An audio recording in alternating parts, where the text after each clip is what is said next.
कि जागृत कुंडली अर्थात कुंडलिनी शक्ति जागृत होने के बाद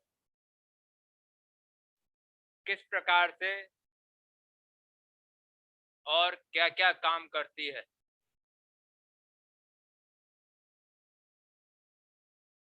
इस विषय में सर्वप्रथम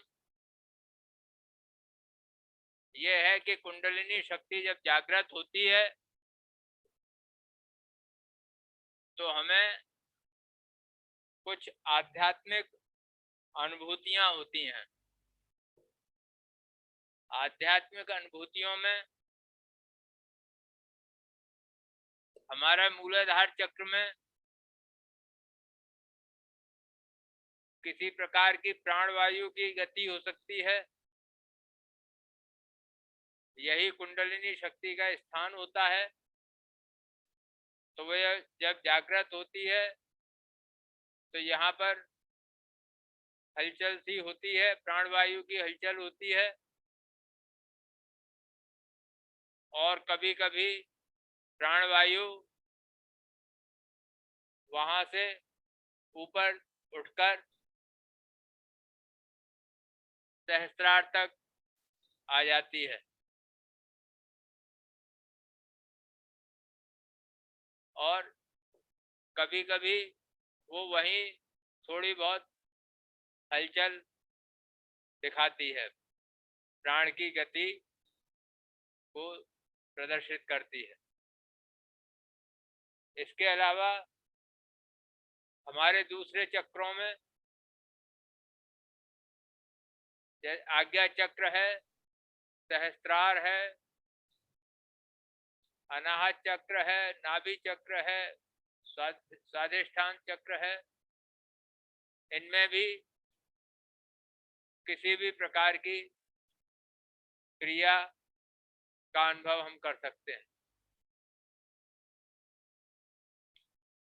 इसके अतिरिक्त इसके प्रभाव से हमारा ध्यान लग जाता है, हमारे शरीर में कंपन होने लगते हैं, पसीना आने लगता है, बुखार जैसी गर्मी महसूस होने लगती है। कभी कभी चक्कर से आने लगते हैं और कभी हमें ज्योति प्रकाश आदि दिखाई देते हैं। देवी देवता भी दिखाई दे सकते हैं। अपने गुरु या इष्ट के जिसके भी आप पूजा करते हैं उनके दर्शन हो सकते हैं। इसके अलावा शरीर में कोई बीमारी है वो भी ठीक हो सकती है और नहीं भी हो सकती। दोनों ही संभावनाएं हैं। कभी कभी कुंडलिनी की शक्ति आगे जा कर के साधना काल में हमारी बहुत सी बीमारियों को ठीक कर देती है, उनको जड़ मूल से खत्म कर देती है। लेकिन फिर भी हम ये नहीं कहेंगे कि ऐसा अवश्य ही होगा। आवश्यक नहीं है कि कुंडलिनी शक्ति के जागृत होने के बाद हमारी पुरानी बीमारियां ठीक हो जाएं और नई बीमारियां प्रवेश न करें। ऐसा कुछ भी आवश्यक नहीं है, केवल संभावना है। जैसा कि आजकल वर्तमान में गूगल पर, नेट पर कुंडलिनी शक्ति के बारे में बहुत सारी अतिशयोक्तिपूर्ण बातें की जाती हैं। अतिशयोक्तिपूर्ण का मतलब है कि बढ़ा चढ़ाकर, बहुत अधिक बढ़ा चढ़ाकर बातें की जाती हैं और उन्हें बहुत ही आकर्षक तरीके से प्रस्तुत किया जाता है, जो कि वास्तविकता से बहुत दूर हैं, अनुभव से, अनुभव युक्त ज्ञान से बहुत दूर हैं। ऐसा नहीं होता, लेकिन फिर भी लिखने वाले लिख रहे हैं, वीडियो बनाने वाले वीडियो बना रहे हैं और उसका अपने यश, धन और वैभव के लिए उपयोग कर रहे हैं। इसके द्वारा वो धन कमा रहे हैं, यश भी कमा रहे हैं और वैभवपूर्ण जीवन भी व्यतीत कर रहे हैं। लेकिन ये सब बातें सत्य के अनुसार, ज्ञान के अनुसार सही नहीं है। इनको करने वाले कालांतर में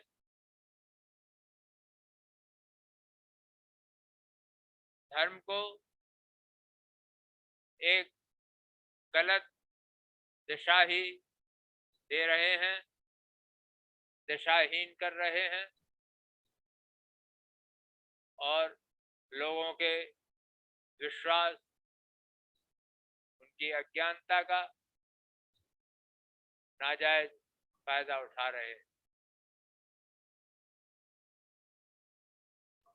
कुंडलिनी शक्ति ईश्वर से उसी भांति जुड़ी हुई है जिस प्रकार माता और पिता पुत्र के जन्म से जुड़े होते हैं।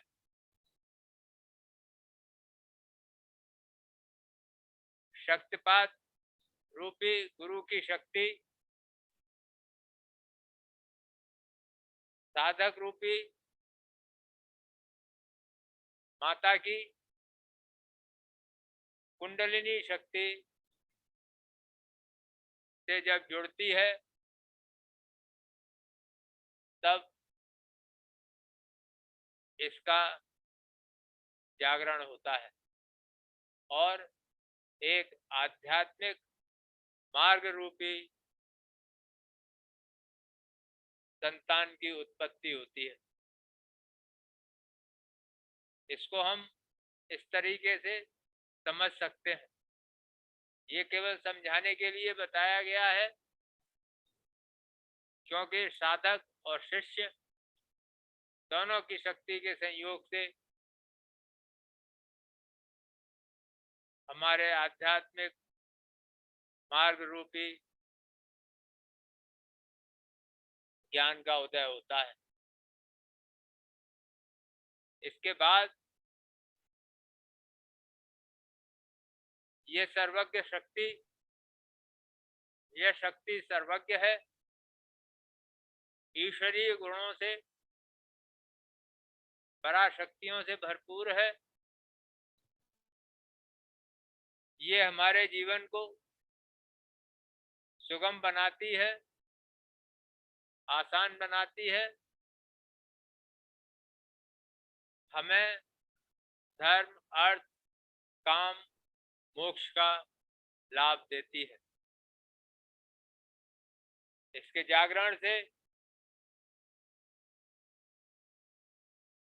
हमारे धर्म पर चलने की प्रवृत्ति बलवान होती है,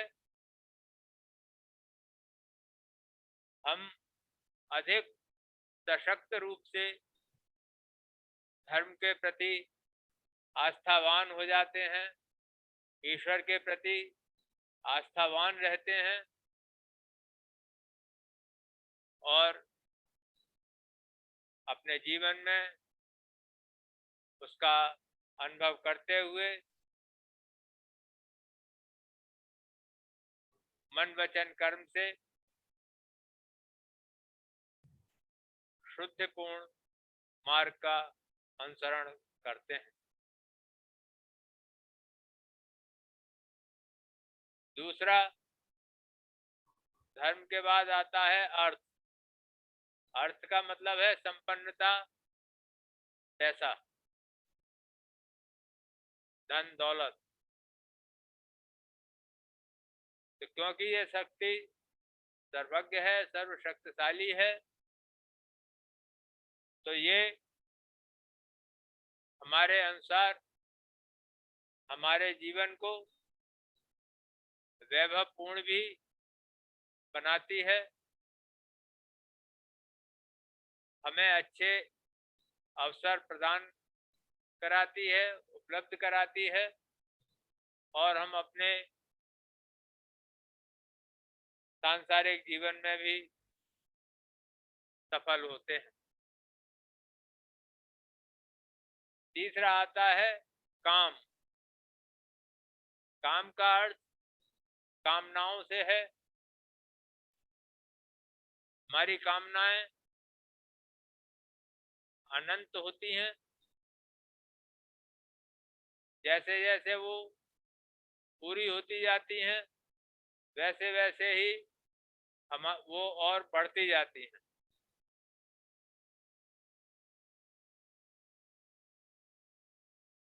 तो उन कामनाओं को कुंडलिनी शक्ति संयमित करती है और उनकी पूर्ति के लिए यथाशक्ति उचित अनुचित का विचार करते हुए पूर्ति करती है।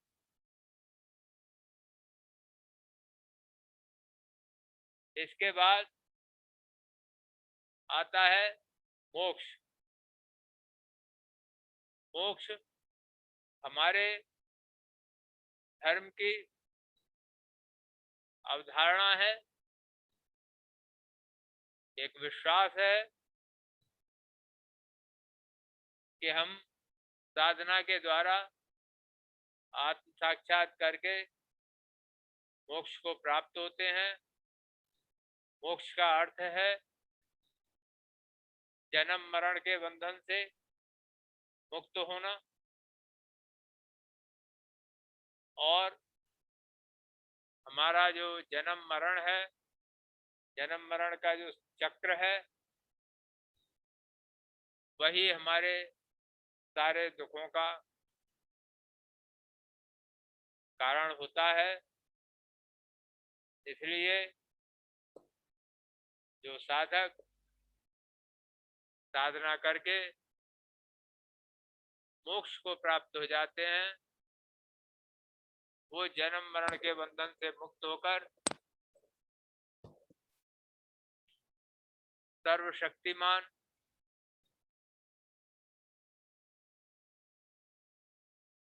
उसको हम जीवन कहें या एक स्थिति कहें, उसमें विलीन हो जाते हैं। तो इस प्रकार गुरु गीता में भगवान शिव यही बताते हैं माता पार्वती को, और जो शुरू में इसमें जो प्रार्थना में, इसके प्रस्तावना में जो श्लोक बोले गए हैं उसमें यही कहा गया है कि मम चतुर्वेद पुरुषार्थ सिद्ध्यर्थे जपे विनियोग, मैं अपने 4 पुरुषार्थों की पूर्ति के लिए इस गुरु गीता का जाप करता हूँ। 4 पुरुषार्थ क्या थे? धर्म, अर्थ, काम और मोक्ष। तो बाबा कहते थे, परम पूज्य गुरुदेव स्वामी मुक्तानंद कहते थे कि हमें अपने इन 4 पुरुषार्थों की पूर्ति के लिए नित्य ही गुरु गीता का पाठ करना चाहिए।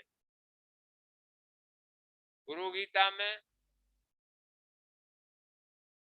शिव पार्वती संवाद है, भगवान शिव और माता पार्वती का संवाद है, जो माता पार्वती ने शिव जी से पूछा है और उन्होंने उसका जवाब दिया है। करीब 192 192 श्लोक हैं। इसको पढ़ने में, संस्कृत में है सारे श्लोक, करीब आधा घंटे का समय लगता है। जो भी साधक ये समय निकाल सकते हैं उसे पढ़ सकते हैं, तो वो इसका पठन पाठन करें और ईश्वर की कृपा से इसका लाभ उठाएं। तो इस प्रकार जो कुंडलिनी शक्ति है ये उसका एक संक्षिप्त ज्ञान है। प्रारंभिक साधकों के लिए ये एक संक्षिप्त ज्ञान है जिससे वो किसी प्रकार से अपने मार्ग से विचलित न हो, इन अनुभवों से घबराए नहीं और साधना में लीन रहें। अब इसका जो आधार है कुंडलिनी शक्ति का, इसकी तीव्रता को बढ़ाने के लिए, इसकी क्रियाशीलता को बढ़ाने के लिए, उसमें से प्रथम आधार है हमें अपनी शुद्धता और पवित्रता की रक्षा करनी है। जिस प्रकार एक गर्भिणी स्त्री अपने गर्भ की रक्षा करती है, इसी प्रकार हमें अपनी शुद्धि और पवित्रता से कुंडलिनी के ज्ञान की, इसकी तीव्रता की, इसके वेग की रक्षा करनी है। जितना हम शुद्ध पवित्र जीवन रखेंगे उतनी ही तेजी से हमें कुंडलिनी शक्ति प्रगति के पथ पर ले जाएगी। दूसरे जो साधन हैं उनमें मंत्र जप, गुरु द्वारा दिया गया मंत्र का जप इसकी तीव्रता को, इसकी स्थिरता को निरंतर बढ़ाता है और हमें साधना में नित्य नए अनुभव देता है। साधना में आगे बढ़ना और नित्य नए अनुभव महसूस करना साधना की कसौटी है। अगर आपको की साधना की तीव्रता बढ़ रही है, आपके ध्यान की गहराई बढ़ती जा रही है, आपको नित्य नए अनुभव होते जा रहे हैं, इसका अर्थ है कि आपकी साधना ठीक चल रही है। अगर उसमें व्यवधान आ रहा है, कभी ध्यान लग रहा है, कभी नहीं लग रहा है, कभी हमें देवी देवता दिखाई दे रहे हैं, कभी नहीं दे रहे हैं, तो इसका अर्थ है कि हम साधना उचित तरीके से नहीं कर रहे, हमारी साधना में कमी है, हमारे यम नियम में कहीं कमी है, हमारे मंत्र जप में कहीं कमी है, हमारी श्रद्धा में कहीं कमी है। श्रद्धा में गुरु के प्रति निष्ठा, और अगर आप किसी और देवी देवता की या निराकार रूप की पूजा करते हैं या ध्यान करते हैं, तो उसके प्रति निष्ठा के अभाव में साधना धीरे धीरे चलती है, कमजोर हो जाती है और प्राप्ति में अधिक समय लगता है। तीसरा साधन इसमें है आसन और प्राणायाम। आसन प्राणायामों के द्वारा भी कुंडलिनी शक्ति का वेग बढ़ जाता है और हमारी साधना तीव्रता से आगे बढ़ती है।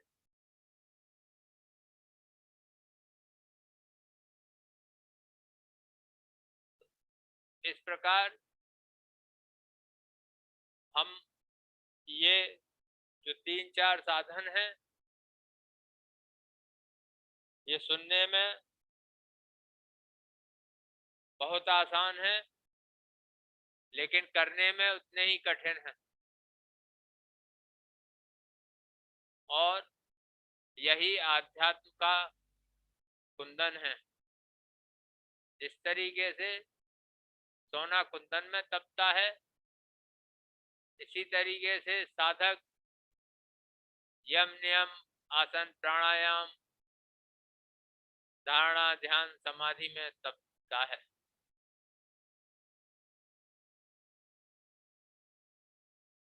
और कुंदन में तपे बिना सोने में चमक नहीं आती।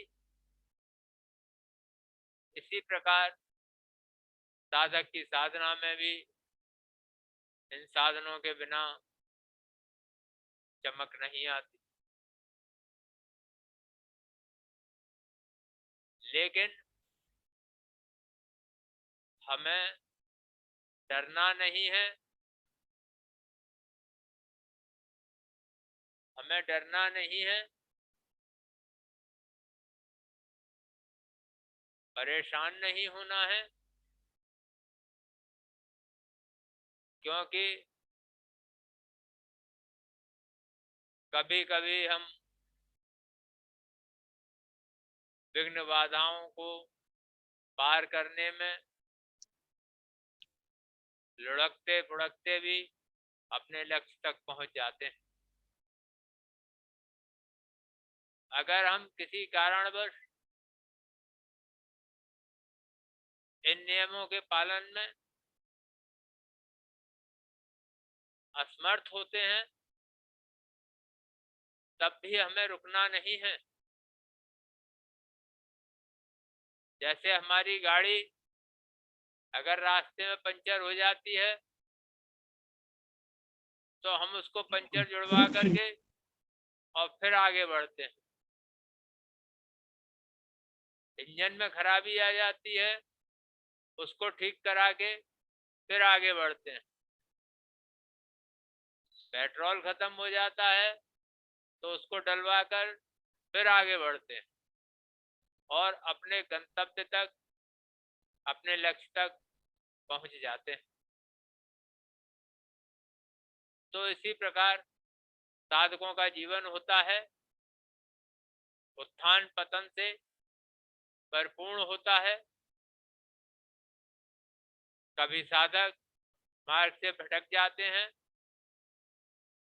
लेकिन भटकने के बाद फिर उन्हें ज्ञान होता है और वो फिर से साधना करते हैं, तो भगवान उनकी साधना को फिर से गति देते हैं। अपने मन में उन्हें कभी हीनता नहीं लानी चाहिए कि मेरा पतन हो गया या मैं मार्ग से भटक गया। ये और उनको दोबारा से अपनी पूरी सामर्थ्य से, शक्ति से साधना में लगना चाहिए और उसके ज्ञान का लाभ उठाना चाहिए। अब बात आती है कि घर में गृहस्थ में रहकर साधना कैसे हो। बहुत सारे काम होते हैं, बहुत सारी परेशानियां होती हैं, उनका हल, उनका समाधान किस प्रकार निकाला जाए। तो इसके लिए हम इतना ही कहेंगे कि हमारे कर्म प्रारब्ध के अनुसार जो हमारी सर्वज्ञ कुंडलिनी शक्ति है, जो हमारे बारे में, हमारे भूत भविष्य के बारे में सब कुछ जानती है, उससे कुछ भी नहीं छिपा है। भूत भविष्य वर्तमान सबको वो जानती है, उससे छिपाकर हम कोई कर्म नहीं कर सकते। तो वो शक्ति हमें शक्ति देती है, हमारी विघ्न बाधाओं को दूर करती है, जिससे हमें आत्मबल प्राप्त होता है। दूसरा कि घर में रहकर साधना का है एक उपाय, व्यर्थ समय दो राम के चरणों में पहुंचाए। यानी जो हम फालतू समय इधर उधर बर्बाद करते हैं, उस समय को अगर हम साधना में लगा दें।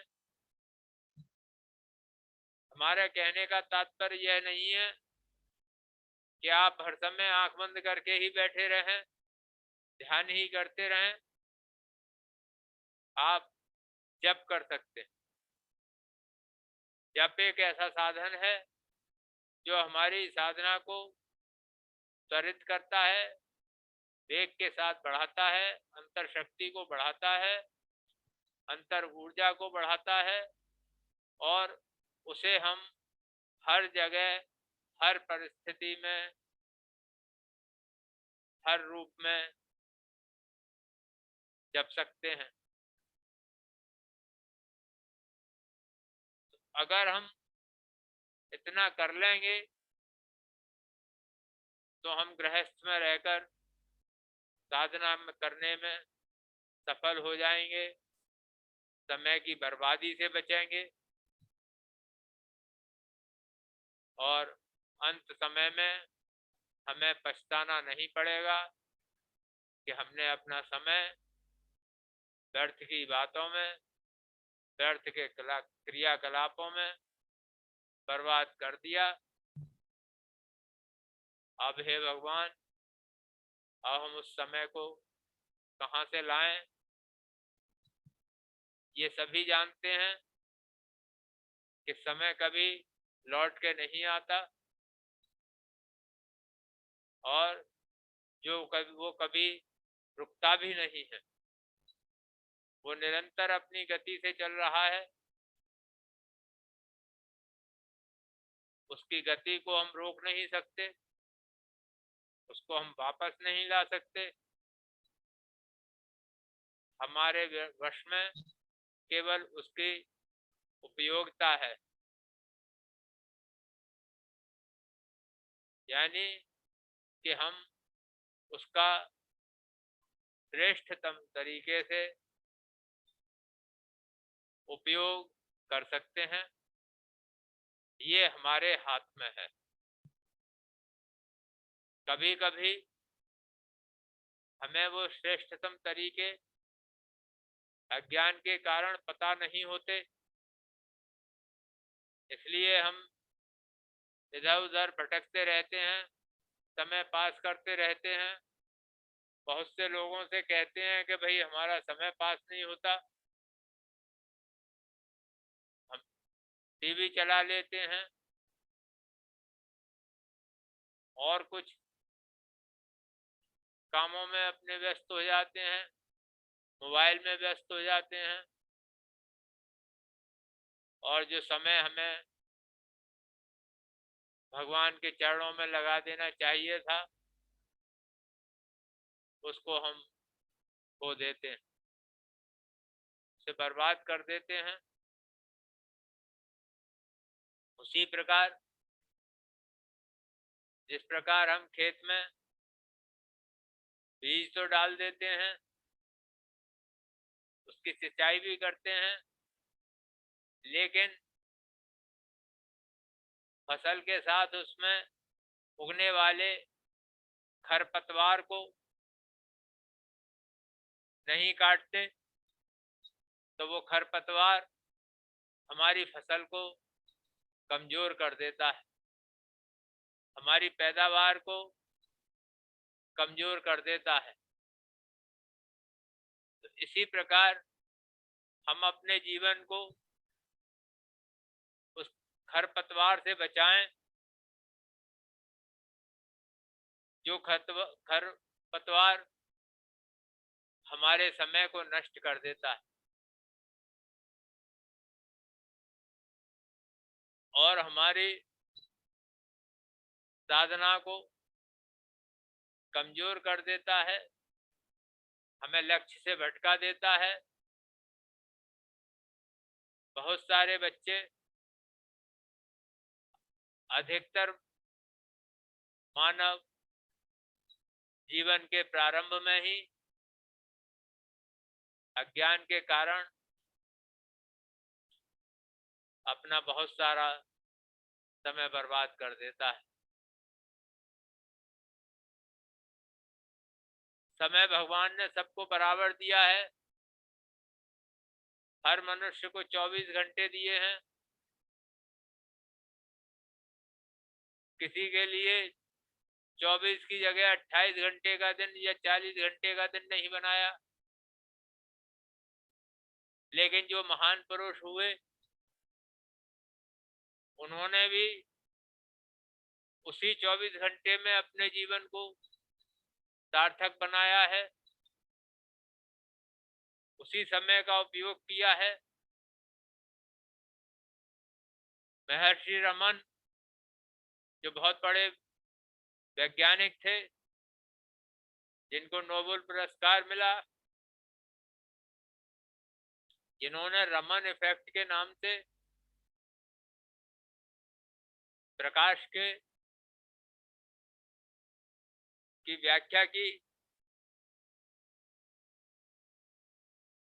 उनके बारे में कहा जाता है कि वो नितांत एकांत जीवन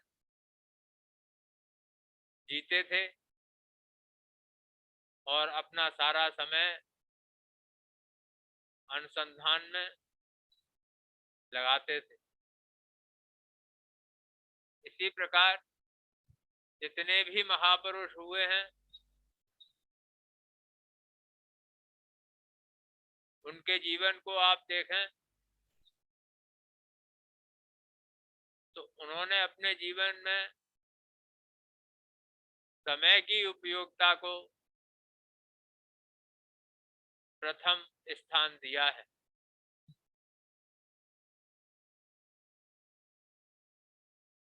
तो हमें समय की उपयोगिता को प्रथम स्थान देकर उसको पूर्ण उपयोगी कामों में लगाना है, व्यर्थ नहीं करना है।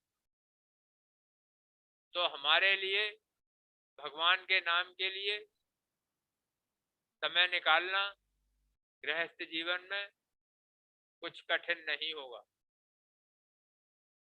भगवान ने हमारी साधना इतनी सुलभ बनाई है, हम सोते हुए भी भगवान का नाम जप सकते हैं,